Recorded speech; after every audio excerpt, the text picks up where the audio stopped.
البر حتى تنفقوا مما تحبون وما تنفقوا من شيء فإن الله به عليم. صدق الله العظيم وصدق رسوله الكريم ونحن على ذلك من الشاهدين والشاكرين والحمد لله رب العالمين. Ma'asyiral muslimin jemaah salat Idul Adha rahimakumullah. Hari raya kurban atau biasa kita sebut dengan Idul Adha yang kita peringati setiap tahun tak bisa lepas dari kisah Nabi Yuna Ibrahim alaihissalam sebagaimana terekam dalam surat Asy-Syaffat dari ayat 99 sampai ayat 111. Jemaah yang dimuliakan Allah Subhanahu wa taala, meskipun praktik kurban sebenarnya sudah ada, sudah dilaksanakan sejak putra-putri Nabi Yuna Adam alaihissalam, yakni Qabil dan Habil, sudah diceritakan dalam Al-Quran, di dalam banyak tafsir-tafsir Al-Quran bahwa kurban yang diterima ketika manusia pertama yakni Adam dan putra-putranya Adam yakni Qabil dan Habil, kurban Habil bukan yang diterima, ternyata kurbannya Habil bukan kurbannya Qabil. Itu pun jamaah yang dimuliakan Allah Subhanahu wa taala, yang diterima bukan daging maupun darahnya. Yang diterima oleh Allah Subhanahu wa taala adalah ketulusan hatinya dan ketakwaan dari si pemberi kurban. Oleh karena itu ditegaskan di dalam Al-Qur'an surat Al-Hajj ayat 37, la yanalallaha luhuhuma wala dima'uha walakin yanaluhut taqwa minkum. Daging-daging kurban itu dan darahnya itu sekali-kali tidak dapat mencapai keridhaan Allah Subhanahu wa taala, tetapi ketakwaan dari kamulah yang dapat mencapainya. Allahu akbar, Allahu akbar, Allahu akbar walillahil hamd. Jemaah salat Id rahimakumullah, kendati sejarah kurban sudah berlangsung sejak generasi pertama umat manusia, namun syariat ibadah kurban dimulai dari diceritakannya perintah Allah kepada Nabi Ibrahim untuk menyembelih anak kesayangannya, yakni Nabi Ismail alaihissalam. Seorang anak yang sangat dirindukan, seorang anak yang begitu diidam-idamkan karena bertahun-tahun istri beliau lama mandul. Dalam surat Asy-Syaffat dijelaskan pula sampai-sampai Nabiullah Ibrahim berdoa kepada Allah, Rabbi habli minas sholihin, ya Rabbku anugerahkan kepadaku seorang anak yang termasuk anak orang-orang yang soleh. Allah lalu memberikan kabar gembira dan anugerah kepada Nabiullah Ibrahim alaihissalam dengan kelahiran seorang anak yang cerdas, soleh, sabar, hingga kemudian disebut dalam Al-Quran sebagai ghulamun halim, putra atau anak yang lembut hatinya, yang cerdas dan sabar. Hanya saja jamaah yang dimuliakan Allah Subhanahu wa taala, ketika anak ini menginjak remaja, Nabi Ibrahim diuji dengan sebuah mimpi. Kemudian dalam mimpi itu beliau ternyata diperintah untuk menyembelih putra yang begitu diidamkan, dirindukannya. Kemudian mimpi itu diceritakan kepada sang putra, ya bani, ya bunayya, inni ara fil manam anni adbahuka fanzur madza tara. Wahai anakku, dalam tidur aku bermimpi berupa wahyu dari Allah yang meminta aku untuk menyembelihmu. Fanzur madza tara. Bagaimana pendapat kamu? Dijawablah oleh Ismail putranya, qala ya abadi if'al ma tu'mar satajidni insyaallah minas sholihin. Wahai ayahku, laksanakan perintah Tuhanmu, insyaallah kamu akan mendapati aku termasuk orang-orang yang sabar. Jemaah yang dimuliakan Allah Subhanahu wa taala, tatkala sang bapa dan sang putra ini pasrah total atas ketentuan Allah Subhanahu wa taala, Nabiullah Ibrahim pun membawa putranya ke suatu tempat di tumpukan pasir. Lalu Nabi Ibrahim membaringkan putranya Ismail dengan posisi pelipis di atas tanah dan siap untuk disembelih. Allahu akbar walillahil hamd. Atas kehendak Allah pula drama penyembelihan anak manusia itu batal untuk dilaksanakan Allah Subhanahu wa taala berfirman, "Inna hadza lahuwal bala'ul mubin, fafadainahu bidzibhin 'adzim wa tarakna 'alaihi fil akhirin." Sesungguhnya ini benar-benar suatu ujian yang nyata, dan kami tebus anak itu dengan seekor sembelihan yang besar. Wa tarakna 'alaihi fil akhirin. Kami abadikan untuk Ibrahim itu pujian yang baik di kalangan orang-orang yang datang kemudian. Salamun ala Ibrahim. Kesejahteraan dilimpahkan untuk Ibrahim. Kadzalika najzil muhsinin innahu min ibadinal mu'minin. Demikianlah kami memberi balasan kepada orang-orang yang berbuat baik. Sesungguhnya ia termasuk hamba-hamba kami yang beriman. Allahu Akbar walillahil hamd. Ma'asyiral muslimin jamaah salat Idul Adha rahimakumullah. Ibadah kurban tahunan yang umat Islam melaksanakan adalah bentuk i'tibar, contoh atau pengambilan pelajaran dari kisah tersebut.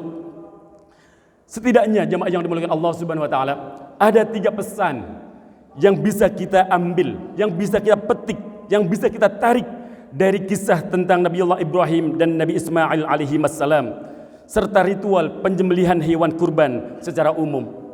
Yang pertama, tentang totalitas kepatuhan seorang hamba kepada Allah Subhanahu wa taala. Nabi Ibrahim mendapat julukan Khalilullah, kekasih Allah, mendapat ujian berat pada saat rasa bahagianya meluap-luap dengan hadirnya sang buah hati di dalam kehidupan rumah tangganya. Ternyata lewat perintah menyembelih Ismail, Allah seolah-olah hendak mengingatkan kepada Nabiullah Ibrahim bahwa anak hanyalah titipan.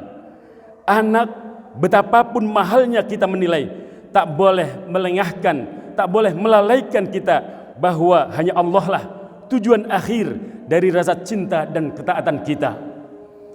Nabi Ibrahim alaihissalam lulus dari ujian ini. Beliau membuktikan bahwa dirinya sanggup mengalahkan egonya untuk tujuan mempertahankan nilai-nilai uluhiyah. Dengan penuh ketulusan Nabi Ibrahim menapaki jalan taqarrub ilallah, pendekatan diri kepada Allah Subhanahu wa taala, sebagaimana makna kurban yang kita pahami, yakni sebagai pendekatan diri kepada Allah Subhanahu wa taala. Sementara dari Sayyidina Ismail, Nabi Ismail alaihissalam, meski usianya masih belia, mampu membuktikan diri sebagai anak yang bakti, yang patuh kepada kedua orang tua dan patuh kepada perintah Tuhannya. Yang menarik jamaah yang dimuliakan Allah Subhanahu wa taala, sang ayah yakni Ibrahim ketika akan melaksanakan wahyu ini, perintah ini, dengan memohon pendapat terlebih dahulu dari putranya dengan tutur kata yang halus tanpa ada unsur paksaan. Atas dasar kesolehan dan kesabaran yang dimiliki, ia pun memenuhi panggilan Tuhannya, yakni Nabi Ismail pasrah total, tunduk patuh demi mendorong sang orang tua melaksanakan perintah Allah Subhanahu wa taala. Allahu Akbar, Allahu Akbar, Allahu Akbar walillahil hamd. Ma'asyiral muslimin jamaah salat Id rahimakumullah. Kemudian pelajaran kedua adalah tentang kemuliaan manusia. Dalam kisah ini, satu sisi kita diingatkan untuk jangan menganggap mahal sesuatu bila itu untuk mempertahankan nilai-nilai ketuhanan. Namun di sisi lain, kita juga dihimbau untuk tidak meremehkan nyawa dan darah manusia. Penggantian Nabi Ismail dengan domba besar adalah pesan nyata bahwa pengorbanan manusia dalam bentuk tubuh manusia, sebagaimana yang pernah dan berlangsung dalam tradisi sebanyak kelompok pada zaman dahulu, adalah hal yang diharamkan dalam syariat agama. Manusia dengan manusia lain sesungguhnya adalah saudara. Mereka dilahirkan dari satu bapak, yakni Nabi Adam alaihissalam.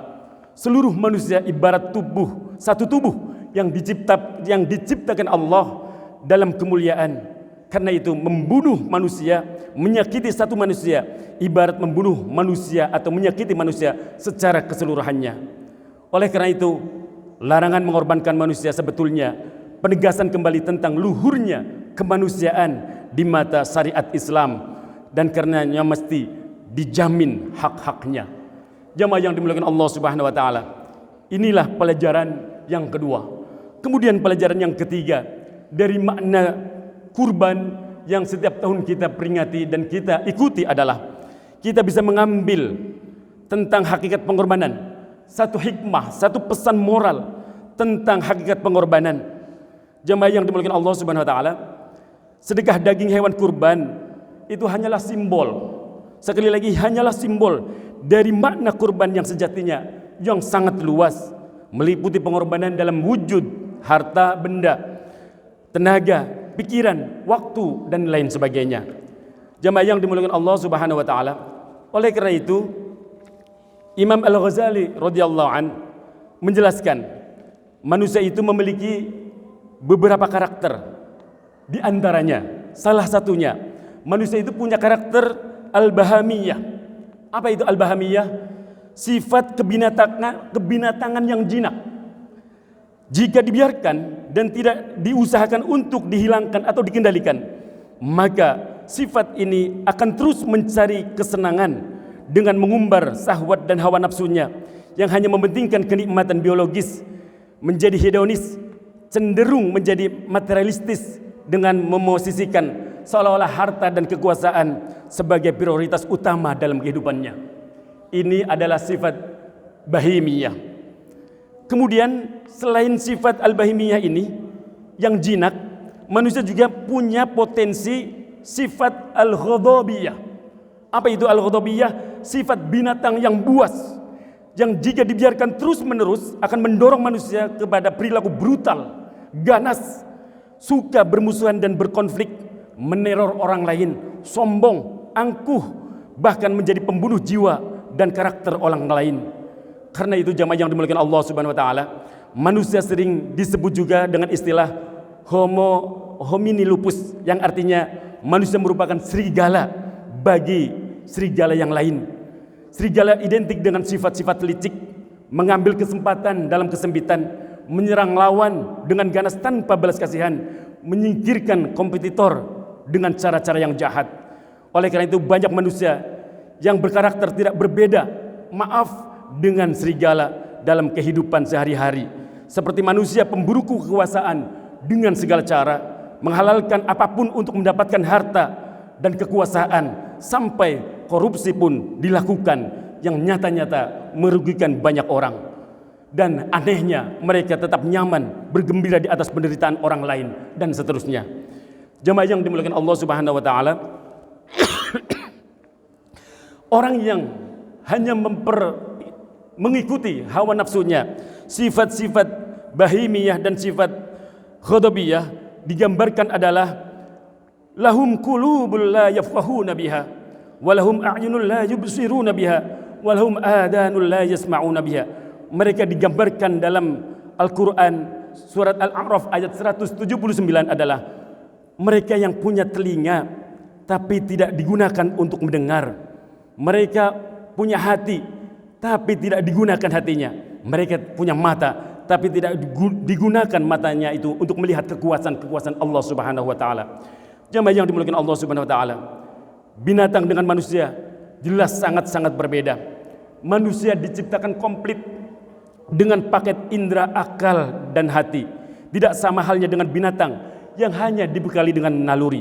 Wajar jika ada manusia dianggap lebih sesat dari binatang jika tidak menggunakan indera akal dan hatinya. Jamaah yang dimuliakan Allah Subhanahu wa taala, marilah kita belajar tentang pengorbanan dari para sahabat Nabi Muhammad sallallahu alaihi wasallam.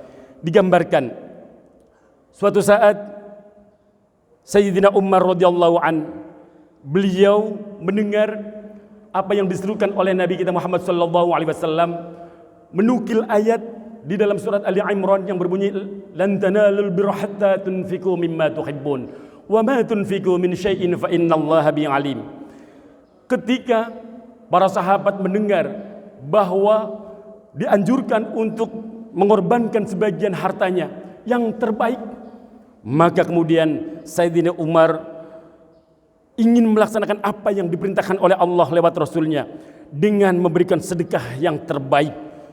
Maka beliau pun datang kepada Rasulullah sallallahu alaihi wasallam. Dalam hatinya berkata, hari ini aku akan mengalahkan Abu Bakar. Maka aku datang pada Rasulullah dengan membawa separuh hartaku. Rasulullah kemudian bertanya, "Ya Umar, apa yang akan kau tinggalkan untuk keluargamu?" Aku pun menjawab, kata Sayyidina Umar, "Sama dengan apa yang aku berikan kepadamu, wahai Rasulullah. Masih separuh yang di rumah, yang separuh aku serahkan untuk engkau, untuk perjuangan dakwah dan agama Allah Subhanahu wa taala." Tiba-tiba datanglah Abu Bakar dan datang membawa seluruh harta yang dimilikinya. Diserahkan semuanya kepada Rasulullah sallallahu alaihi wasallam untuk agama dan perjuangan Islam kepada Rasulullah. Maka Rasulullah pun bertanya, "Ya Abu Bakar, apa yang engkau tinggalkan untuk keluargamu?" Abu Bakar menjawab, "Ya Rasulullah, aku tinggalkan bagi mereka Allah dan Rasulnya." Subhanallah. Maka Umar pun berkata, "Sungguh aku tidak pernah dapat mengalahkan engkau, wahai Abu Bakar, selama-lamanya." Jemaah yang dimuliakan Allah Subhanahu wa taala. Contoh satu lagi. Suatu saat tibalah kafilah perniagaan yang sangat besar, sampai 700 kendaraan yang syarat dengan muatan, sehingga memenuhi jalan-jalan di kota Madinah. Semua orang berdesakan ingin melihat ada apa gerangan. Sampai-sampai Ummul Mukminin, ibunda kaum mukminin Sayyidatina Aisyah berkata, "Kafilah siapa yang membuat semua kesibukan ini?" Benarnya Ummul Mukminin, karena ada 700 kendaraan yang masuk ke kota Madinah. Kemudian mendengar yang masuk ternyata kendaraan kafilah perniagaannya Abdurrahman bin Auf. Beliau menggelengkan kepalanya. Kemudian beliau berkata, "Aku jadi teringat, aku pernah mendengar Rasulullah sallallahu alaihi wasallam bersabda, kulihat Abdurrahman bin Auf kelak masuk surga dengan merangkak, dengan berlahan-lahan." Mendengar Sayyidatina Aisyah berkata seperti itu, maka sebelum kendaraannya ditambatkan, Abdurrahman bin Auf langsung melangkah masuk menghadap Ummul Mukminin, yakni Siti Aisyah radhiyallahu anha. Kemudian beliau berkata, "Wahai Ummul Mukminin, engkau telah mengingatkan aku perkataan kekasih kita yang tak pernah aku lupakan. Dengan ini saya berharap dengan sangat Anda menjadi saksi, wahai Ummul Mukminin, bahwa kafilah ini dengan semua muatannya berikut dengan kendaraan dan kendaraannya, perlengkapannya, aku persembahkan, aku serahkan untuk berjuang di jalan Allah Subhanahu wa taala." Jamaah yang dimuliakan Allah Subhanahu wa taala, pertanyaannya mungkin akan timbul pertanyaan dalam diri kita masing-masing. Apa yang sudah kita persembahkan untuk agama ini? Apa yang sudah kita persembahkan untuk perjuangan dakwah agama ini? Bagaimana kita berjuang untuk agama ini? Sudahkah kita berjuang? Sudahkah kita berkorban untuk agama dan dakwah Islam ini? Dengan tenaga mungkin, dengan ilmu, dengan jiwa, raga, atau mungkin harta. Jamaah yang dimuliakan Allah Subhanahu wa taala, jika kita tidak mampu atau belum mampu berkorban untuk agama dengan semua apa yang sudah disebutkan di atas, minimal jamaah yang dimuliakan Allah Subhanahu wa taala, berkorbanlah untuk diri sendiri agar saudara seiman kita selamat dan aman dari lisanmu, dari tanganmu, dari perilaku dan perbuatan-perbuatanmu, dengan cara menyembelih apa? Sifat-sifat bahimiyah, sifat-sifat kebinatangan yang ada pada diri kita. Inilah esensi kurban yang harus kita jadikan ibrah dalam kehidupan sehari-hari, bukan sekedar mengalirkan darah dan berbagi-bagi daging untuk saudara-saudara kita. Sekali lagi, ibadah kurban sejatinya memberikan kesadaran kepada kita bahwa menyembelih kurban bukan sekedar memotongnya, tapi yang lebih penting adalah substansinya, keikhlasan membuang sifat kebinatangan yang negatif pada diri manusia. Dengan membuang karakter negatif binatang yang akan menjadi manusia bertaqarrub, mendekatkan diri kepada Allah Subhanahu wa taala. Allahu akbar, Allahu akbar, Allahu akbar, walillahil hamd. Semoga kita dapat menteladani apa yang sudah digambarkan dalam Al-Qur'an, bagaimana pengorbanan dan totalitas kepasrahan ketundukan Nabiuna Ibrahim dan putranya Ismail alaihi wassalam, dan bagaimana para sahabat Nabi sallallahu alaihi wasallam mampu dan berani berkorban totalitas untuk agama, untuk perjuangan Rasulullah sallallahu alaihi wasallam. Jika kita belum mampu sama sekali, minimal jaga diri kita agar saudara kita aman dari lisan, perbuatan maupun perilaku kita. hingga kita digolongkan, dituntun bersama orang-orang yang selamat dunia, selamat akhirat. Amin ya rabbal alamin. A'udzu billahi minasyaitonir rajim. Wal 'asri innal insana lafi khusrin illa alladziina aamanu wa 'amilus solihati wa tawassaw bil haqq wa tawassaw bis sabr. Barakallahu li wa lakum fil Qur'anil 'azim wa nafa'ani wa iyyakum bima fihi minal ayati wadh-dhikril hakim. وتقبل مني ومنكم تلاوته إنه هو السميع العليم. أقول قولي هذا فاستغفروه إنه هو الغفور الرحيم.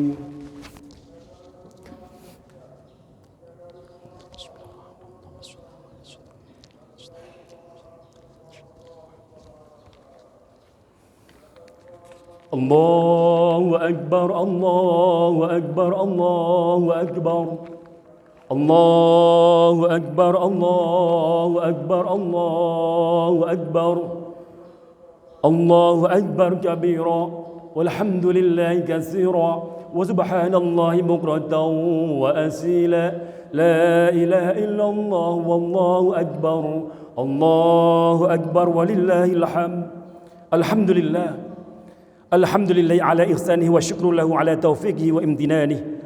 وأشهد أن لا إله إلا الله وحده لا شريك له وأشهد أن سيدنا محمد عبده ورسوله الداعي إلى رضوانه. اللهم صل على سيدنا محمد وعلى آله وأصحابه وسلم تسليما كثيرا.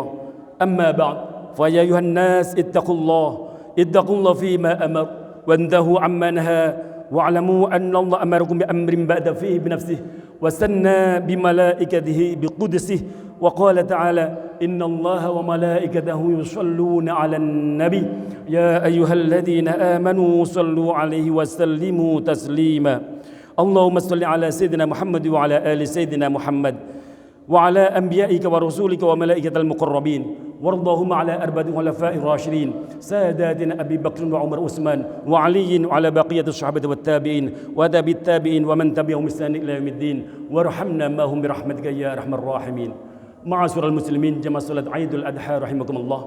Mari sejenak kita tundukkan hati kita, angkat kedua tangan kita, memohon kepada Allah Subhanahu wa taala dengan sepenuh keyakinan dan harapan. Hari ini adalah hari terbaik di antara hari-hari yang sangat baik. Hari ini adalah hari yang mulia di antara hari-hari yang mulia, di mana janji Allah setiap doa pasti diijabah, setiap harapan pasti ditunaikan. Mohonlah sepenuh keyakinan, sepenuh husnudzan kepada Allah Subhanahu wa taala. Doa kita diijabah oleh Allah hari ini, saat ini. Allahumma shalli ala Muhammad wa ala ali Muhammad.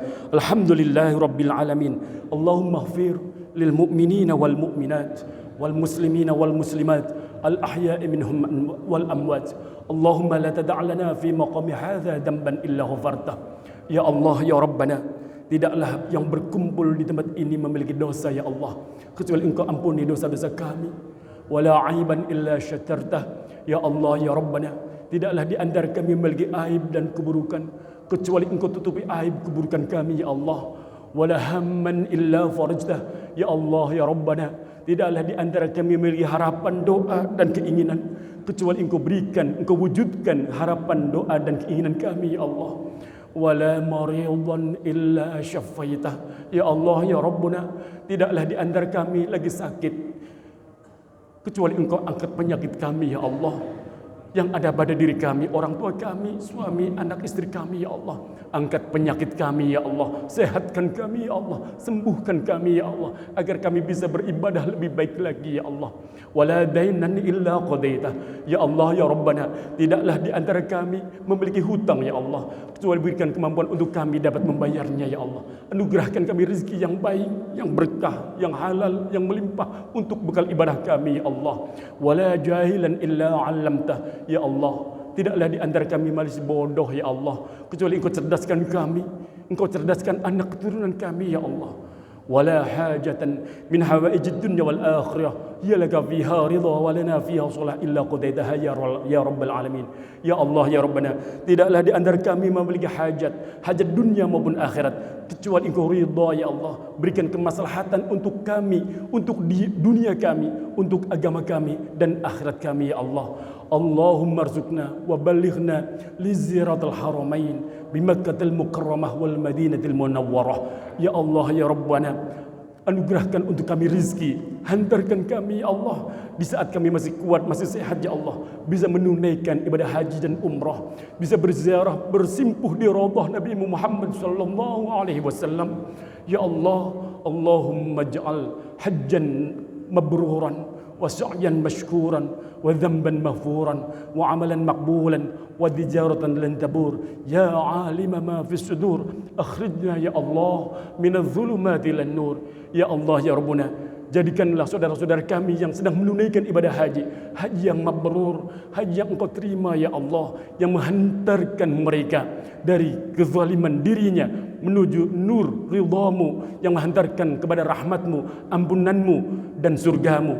Ya Allah ya Rabbuna, bimbing kami untuk istiqamah ya Allah, bimbing kami untuk istiqamah dalam taat, bimbing kami ya Allah untuk kami dalam melaksanakan segala ibadah dan amal soleh.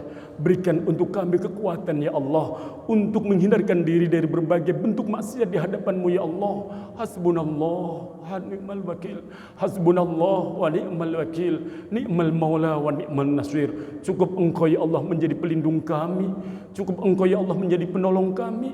Lindungi kami ya Allah, anak turunan kami ya Allah, lindungi kami ya Allah, lindungi kami ya Allah, iman kami, Islam kami. Jadikan kami ya Allah orang-orang yang kelak husnul khatimah.